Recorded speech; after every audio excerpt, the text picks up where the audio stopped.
Estamos entrevistando a representantes de la Asamblea de Tolosa. Esto es con motivo, esta asamblea se ha formado con motivo de lo que ha sido el desastre del temporal del 2 de abril, que ha dejado miles de víctimas fatales, daños, bueno, demás, ¿no? Todavía se siguen pagando las secuelas.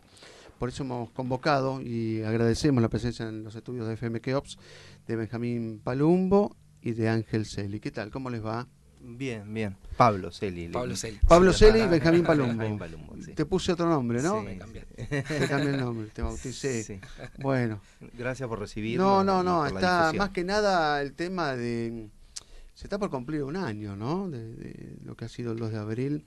El 2 de abril y todos los días subsiguientes, porque uno recuerda que La Plata estuvo como encapsulada en el tiempo de la desgracia, un poco combinando con buenos momentos solidarios de todo el país. Eso es lo único reconfortante que se puede recordar. Después son todas postales terroríficas del desastre que hubo en varios lugares del casco urbano y de la periferia. Acá en este caso estamos hablando de la Asamblea de Tolosa, la periferia más cercana, yendo para el norte, digamos, del Partido de La Plata. ¿En qué estamos ahora a 11 meses de lo que ha sido la tragedia? ¿Qué se sigue reconstruyendo? ¿Qué se intenta recuperar después de este lapso, Benjamín? Y la situación es complicada, en realidad cada caso individual, al menos los que estamos, los que conocemos de vecinos de la asamblea, es muy complicado reconstruir la rutina a lo que fue el 1 de abril, por ejemplo. O sea, tenemos, bueno, el caso personal nuestro, de que en realidad las casas uno las limpió, tiró lo que había que tirar, pero qué sé yo, siempre te falta algo, pintar o terminar de reparar, terminar de comprar. Económicamente fue un golpe muy fuerte, y después institucionalmente como asamblea y el reclamo y la bandera que llevamos todos los vecinos adelante, no hemos visto avances contundentes en un montón de cuestiones, qué sé yo, a nivel municipal. Además de no haber cumplido con el año fiscal, que en realidad todos pretendíamos que sea un año completo de exención de impuestos, vino con una tarifa incrementada, lo cual, si lo sumas a lo que te decían... Da la impresión que te incrementaron porque no pagaron en estos meses. Claro, para compensar, y parecería. Otro teléfono para Iván Budassi de Arba, a quien ayer entrevistábamos en la legislatura, porque hay otras cuestiones para reclamarle, claro, a Iván Budassi. Vamos a la experiencia personal, como la historia. Yo sé que por ahí no la quieren recordar, pero creo que sirve y mucho para enfocar esto desde el punto de vista emotivo, como para que le llegue a los platenses que no la sufrieron, para tener una dimensión, también a nuestros gobernantes, a nuestros dirigentes, los que tienen que ofrecer una solución. ¿Qué les significó a ustedes el 2 de abril? Si se puede recordar qué les pasó concretamente, el daño que han sufrido. Nosotros somos los que convocamos a la Asamblea de Tolosa. Yo personalmente vivo en 15523, ahí el agua llegó 60-70 centímetros, pero la realidad es que yo esa tarde me fui a darle una mano a mi hermana, que vive en 15530, a una cuadra de lo de Pablo. Fui a darle una mano porque ella ya está acostumbrada a inundarse. En las 2 inundaciones anteriores, claro, se inundó, y nos llamó para que le ayudemos a levantar la heladera. Vos con la seguridad que a vos no te iba a pasar nada. Y con la seguridad de que no iba a pasar nada, porque antes no había pasado. Claro. La realidad es que fuimos tipo 5 y pico, 6 de la tarde con mi hermano, y nos quedamos hasta las 6 de la mañana arriba del techo, porque cuando el agua superó los 80 centímetros de altura y empezó a voltear los muebles y las mesas, que era lo que estuvimos haciendo toda la tarde, uno instintivamente iba poniendo cosas arriba de las mesas con, claro, la idea de que el agua no iba a llegar. Y bueno, haciendo la corta, terminamos arriba del techo, autoevacuados, y hasta las 6 de la mañana nos la bancamos, pero nos empezó a apretar el frío, claro, y nos atamos con sogas y nos fuimos caminando hasta de 530 a 523, que son 7 cuadras, pero tardamos 1 hora y pico. Y la verdad que el panorama era desolador, uno se lo acuerda ahora, y la verdad que la postal era bastante impresionante, qué sé yo, la calle 13 en esa zona es bien ancha. y ver el agua de bote a bote, uno, qué sé yo, con el caniche toy arriba de la cabeza, y vos mi hermano, digamos que... Y por ahí sin ayuda, porque en realidad éramos todos vecinos, no había nadie en la calle. Y Pablo, ¿cómo fue tu historia? Bueno, yo lo pasé a una cuadra de donde lo pasó Benjamín, en mi casa, hace 34 años que vivo ahí, nací ahí, en esa casa. Nunca me he inundado. Nunca nada similar, ¿no? No. De consultarle a parientes, a vecinos de ahí, ¿no? Nunca. Jamás. Sí, la hermana de él, por ahí que vive un poco más bajo, sí se inundó, pero en mi casa jamás ha entrado el agua. Esta vez entró y entró 1 metro. Bueno, mi situación era, yo vivo con mi vieja estaba operada de cadera hacía 20 días, así que... Mi casa y hasta el momento más inoportuno te una cosa. Exactamente. Así, ¿no? Sí. Mi casa es una planta baja y tengo un cuartito arriba muy chiquito y bueno, cuando vi que el agua empezó a ingresar, me preocupé por subir a mi vieja como pude, a las mascotas y recuperar algo de valor, papeles y esas cosas. Lo que han perdido, muebles, electrodomésticos, todo. Y parte. En mi caso particular, en mi casa que entraron 60-70 centímetros, uno pierde muebles, comparándolo con el 1,20 m que tuvo mi hermana, el metro que tuvo él, parece insignificante, pero la realidad es que todo sale, ¿no? No, y aparte que los muebles, el bajo mesada se te hace pelota, o sea, claro. De alguna manera, la primera gran víctima es el bajo mesada. Claro, las puertas placas. Las puertas placas se te hacen flecos y la realidad es que uno va arreglando de a parches, pero... De a poco porque somos clase media, así que hoy cuesta mucho, ¿no? Claro. Y si la pregunta de cuánto tardaron en recuperarse medianamente hacia una situación de normalidad, o todavía sigue la historia. Y a situación de normalidad uno trata de estar en la normalidad, pero es como cuando recién te mudás que tenés muchas cosas en cajas y amontonadas y qué sé yo. Esa es medio el panorama que uno suele ver más familiarmente en la casa de todos los que nos inundamos, o los que se inundaron exageradamente, la casa pelada. Claro. Qué sé yo, la casa de mi hermana está limpísima, eso sí, esto ha servido para tomarlo con un poco de humor. Así para también el miedo de invertir, ¿no? Porque si nos volvemos a inundar, otra vez perdemos todo. Claro. ¿Ustedes aceptan el argumento? Bueno, yo intuyo la respuesta, ¿no? Pero... uno recuerda que el intendente en su momento ponía como argumentación el hecho de que, bueno, llovió muchísimo más de la cuenta, muchísimo más que el promedio justamente de precipitaciones. Y que, bueno, más que nada hay que mirar para ese lado antes que responsabilidades por obras y por prevención. En realidad la responsabilidad es entera, haya llovido mucho. Si bien el cambio, el clima fue distinto por ahí a las lluvias que tenemos habitualmente, pero... falta de obras, era obvio que se necesitaba. ¿Ustedes qué obras demandaban en esa zona, por ejemplo? Contención, en realidad. ¿Ustedes demandaban, por ejemplo, alguna obra en el Arroyo del Gato que queda cerca? Mirá, en mi caso particular, que no nos habíamos inundado, yo la verdad que desconocía la situación hidráulica o la exposición al riesgo que uno estaba expuesto, o qué tipo de obras de infraestructura, porque la realidad es que el rol del vecino común tampoco es de ser asambleísta, de llevar el reclamo. Digamos que uno por lo general... Digamos que estas son medidas que para situaciones como es fuera de lo común, ¿no? Y sí, en realidad nosotros... Uno está acostumbrado a hacer sus rutinas, bastante tiene con su trabajo, si estudia, si tiene hijos y demás. Y yo creo que muchísimos platenses ni siquiera sabían el nombre de los arroyos que pasaban por abajo de la casa, o sea, nosotros los aprendimos ahora. Salvo algún vecino de muchos años, preocupado. Uno recuerda, porque bueno, recién fuera del micrófono, comentaba que conozco el barrio Caminito, donde la preocupación es el Arroyo del Gato. Y permanentemente la nota barrial de ahí era el tema de dragar bien el arroyo, el tema de, ¿cómo es? Cubrirlo, ¿no? Ahora se me escapa el término, el tema técnico de, bueno, tiene un nombre, y bueno, ha sido reclamo de décadas, porque siempre desbordaba el arroyo, y bueno, pero acá parece que hubo mucho más, ¿no? Sí, en realidad lo que desnudó esto es un retraso en lo que son las obras de mantenimiento, que eso se queda demostrado a cualquier platense que haya recorrido calle 14, calle 14 y 38. 14 y 36 hace 4 meses fácil que están limpiando y sacando hormigón. Un camión por día. Claro, hacen unas pilas de hormigón impresionante que evidentemente eso tiene que influir de alguna manera. Sí, llovió mucho, o sea, es indiscutible, llovió extraordinariamente.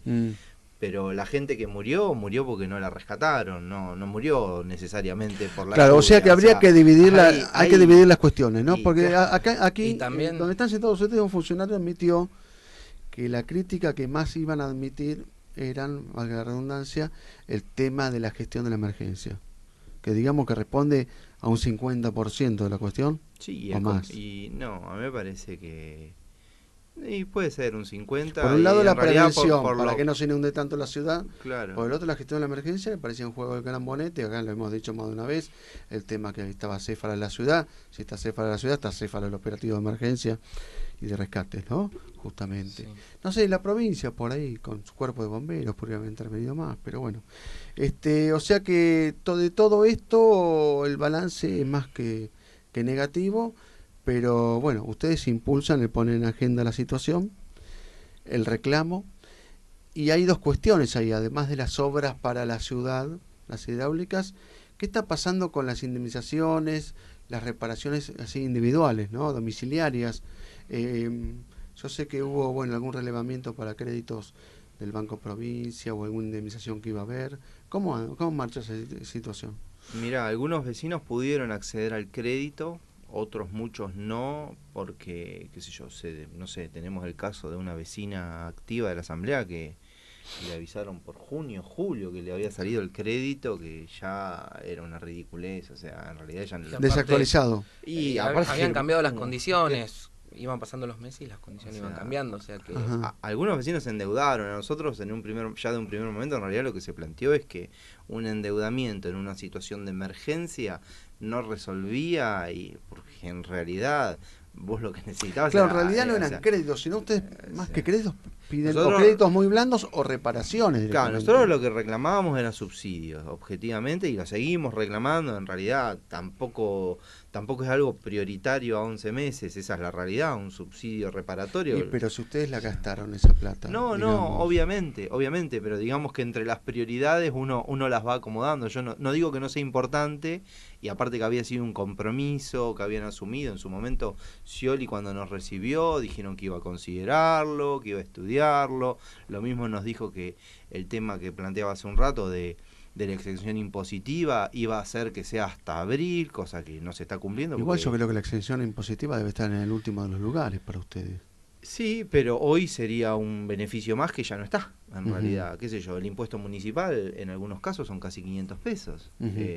La verdad que en la economía de una familia que... 500 pesos que la inflación y qué sé yo... Pero digo, al lado del desastre que significó que se rompa media casa cada uno. Obviamente, obviamente. Lo que pasa es que en realidad ante la indiferencia de los que gobiernan y ante cierta pasividad de la sociedad, porque la realidad es que uno, o por la rutina o por lo que fuera, en los reclamos mes a mes, cada vez somos menos. Entonces, qué sé yo, uno trata de ser lo más realista posible y un poco ir acomodando la agenda a las posibilidades reales, qué sé yo. Hoy nosotros estamos trabajando fuerte para tratar de emparejar conocimientos de la sociedad, esto que hablábamos recién, ¿no? Desde el nombre de los arroyos hasta si el tipo de obra sirve, para qué sirven estas obras, o sea, ante qué lluvia nos va a cubrir. ¿Ustedes fueron consultados por las obras hidráulicas? Nosotros, más que consultados, en las reuniones con Erlía solicitamos la participación de las obras, lo que sacó a flote un decreto de la época de Solá sobre veedurías, que ya existía, pero sin embargo no se ejecutaba, que es que los vecinos tienen la potestad de hacer un seguimiento de las obras, por lo que deberían facilitar información. Hasta ahora, en realidad, no tenemos ¿Ustedes podrían hacer dictámenes no vinculantes, por ejemplo, asesorados por algún ingeniero? Claro, en realidad nosotros lo que nos tendrían que facilitar es el tema del proyecto para poder irlos estudiando y conocer los montos, conocer las etapas, conocer los plazos, conocer si está la financiación. En realidad es que no es una situación muy ideal y tampoco... no niegan la información, pero no la dan. Claro. O sea, hay como un desconocimiento. Hace una puesta en escena cuando les están brindando la información, como que están cumpliendo un poco. Hicieron una compulsa y... Sí, eso es lo que vi, que lo anunciaron con bombos y platillos, de la compulsa, pero quedó ahí. Invitaron a los vecinos que participan de las veedurías pero después hicieron como 5 compulsas más que no invitaron a nadie. Claro, que la compulsa encima no es la gestión ordinaria, claro. Tampoco. Es el inicio de todo. No, si es el inicio de todo, es un pedido de presupuesto, Claro. pero en realidad no es el modo típico como se hacen las licitaciones. En noviembre, diciembre, Scioli prorrogó el decreto de emergencia a aquel que nos había eximido de impuestos, pero solo para que los tiempos licitatorios de las obras sean más ágiles, a 11 meses. O sea, estamos hablando, digamos que no se agilizó nada. También eso también a nosotros nos había generado cierto escepticismo, porque digamos que la compulsa era básicamente, se llamaban a ciertas empresas para entre ellas hacer la compulsa de precios. Claro, porque en la emergencia te permite por ahí claro. citar más de urgencia que vengan lo que ya están Agilizar, habitualmente. Claro, agilizar procesos, pero a nosotros nos asustaba que esto sea una puerta abierta a negociados, ¿no? Digamos, a la corrupción, básicamente. Ayer el gobernador no tenía mucho, vamos a ser sinceros, no tenía mucho para anunciar en materia de obras públicas, porque está seca la partida de esas obras públicas. La mitad, creo que la mitad de lo que ha sido el capítulo de las obras públicas se lo dedicó al tema de inundaciones de La Plata, revisando lo que se había hecho, este tema de los 2.000 millones, que ustedes me van a corroborar si es así, 2.000 millones destinados a obras hidráulicas en La Plata. Nosotros con eso de los 2.000 millones, la realidad es que habíamos hecho algún seguimiento de expedientes. Sería fabuloso que nos desmientan y que nos den la información si la plata de Nación está. O sea, en realidad... Porque esto pasa por algo, una asignación de partida que hace Nación. La financiación de las obras las hace Nación. ¿Le mostraron el papel donde dice eso? No. O sea, entonces a nosotros eso nos genera cierta preocupación. Somos muy optimistas y queremos creer que las obras se van a hacer porque la envergadura de la tragedia merece el esfuerzo. La realidad es que esta primera etapa de obra se financia con un fondo de la provincia que ya tenía, que es el Fonplata, que eran unos 370 millones. Tienen como para empezar algo, ¿no? Con eso arrancan. Pero parte de esa plata no es para las obras en sí, sino es para la remoción de las viviendas. Para la reubicación de vivienda. O sea que no es el 100% de esa plata. Se afectados contra inquilinos, digamos. Claro, es complicado. No, y sí, por ejemplo, nosotros tenemos una postura que es medio controvertida, que se la hemos planteado en su momento a Stachiotti sobre la reubicación de viviendas. Acláranos quién es Stachiotti. Stachiotti es un apellido que yo conozco, pero... Es el encargado del Ministerio de la Vivienda en el Ministerio de Infraestructura. Nosotros le habíamos hecho el planteo de que la zona donde iban a reubicar las viviendas era un valle de inundación, que lo iban a rellenar con un costo aproximado de entre 15 y 20 millones de pesos, pero digamos que una de las cuestiones que nosotros como asamblea, o sea, yo no soy el más indicado por ahí para explicarlo, pero hemos charlado con técnicos que lo que nos dicen es que estos cambios en la geografía son los que generan que después el agua escurra para cualquier lado, digamos que rellenar un valle el territorio inundable, platense es como un pañuelo, me han dicho a mí, que no es que tenga un declive significativo para que drene agua para un lado, microondulado, es terrible, me lo ha explicado gente de hidráulica municipal, ¿no? Cuando fue la inundación en 2008, por ejemplo, que no fue tan desastrosa. 2 preguntas más y ahí terminamos, porque sabemos que estamos con el tiempo medio limitado para ustedes. Cuando uno pasa por calle 7 frente al Ministerio de Obras Públicas, ve este cartel que creo que le debe haber puesto esta mujer sindicalista que yo conozco, de MOVA, Adriana. Hay una ley que habla de hidráulica, pero como que no le están dando al Estado toda la potestad para hacer las obras, sino que es todo tercerización. Ustedes se han metido en ese debate, ¿les preocupa que las obras las haga el Estado o algún tercero? Se había acercado esta chica, Adriana, a las asambleas, en las marchas.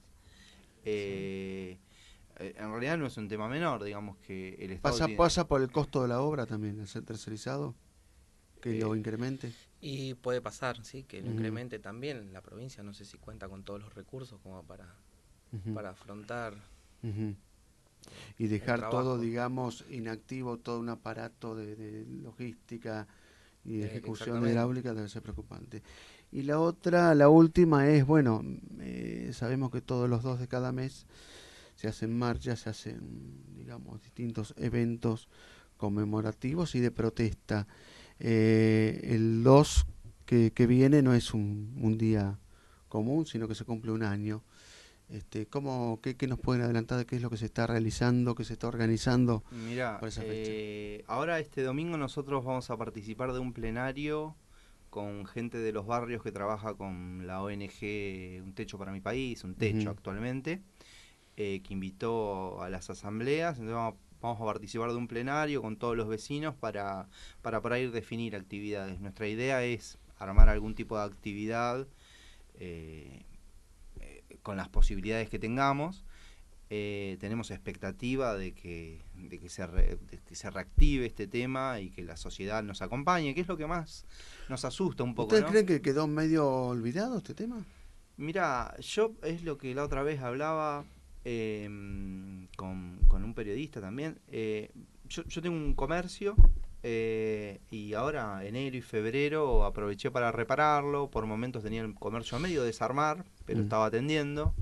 Y la gente se te acercaba y decía, uy, estás como yo, tengo la casa que es un desastre, todavía no termino de arreglar nada. O sea, por un lado vos sabés que la realidad de todos los platenses es más o menos parecida. Pablo también se pasó las vacaciones pintando la casa y gente de la asamblea todavía no ha juntado plata porque tiene que levantar el piso flotante, por decir una cuestión, o sea que es mucha plata. O sea que, por un lado vos tenés la sociedad que no sabe si no le falta el empujoncito, si no está molesta, si le parece realmente que fue una cuestión climática y que todo lo que pasó porque tenía que pasar. Y por otro lado tenemos a los gobernantes que manifiestan siempre este nivel de impunidad, qué sé yo.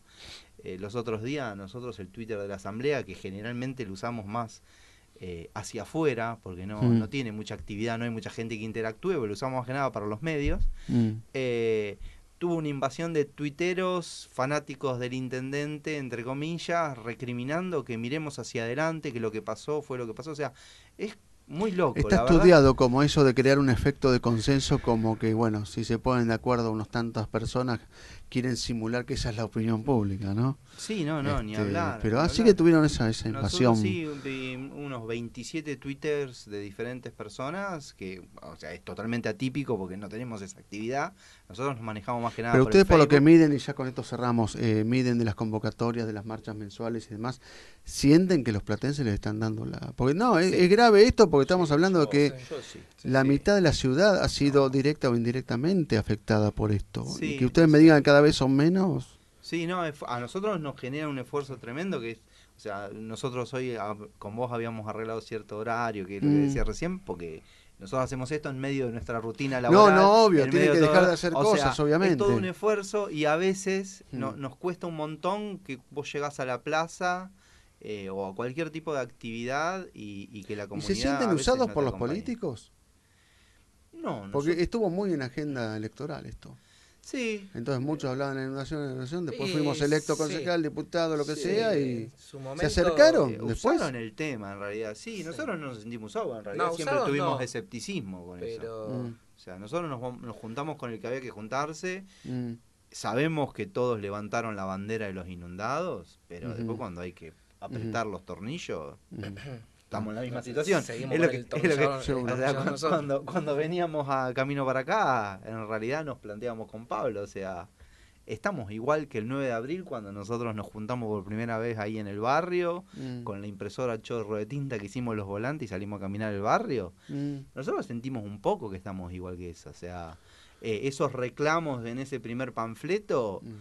siguen estando, o sea, la emergencia pasó. Tan vigentes como entonces. Claro, la emergencia pasó, o sea, lo urgente, la lavandina ya no la necesitamos, pero todo lo demás no está resuelto.